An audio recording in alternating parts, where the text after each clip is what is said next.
ওই জাহান্নামী আল্লাহর বান্দি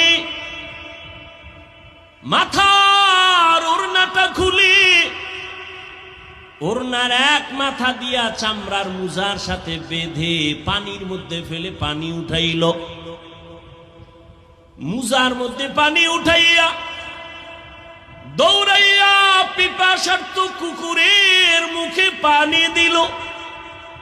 রহমতের নবী সাহাবাদেরকে ঘটনা শুনায় বলেন, ও সাহাবায়ে কেরাম, ওই জাহান্নামী মহিলা কুকুরের পানি পান করাবার কারণে আল্লাহ বড় খুশি। সাথে সাথে গায়েবী আওয়াজ, গায়েব থেকে আওয়াজ। নবী বলেন, সাহাবায়ে কেরাম শোনো, কে যেন আওয়াজ দিয়া কয়, ও জাহান্নামী নারী, জীবনে সব গুনাহ করেছো, এমন কোনো ভালো আমল করো নাই, তবে আজকে কুকুরের পানি পান করাবার কারণে আল্লাহ তোমার উপরে খুশি।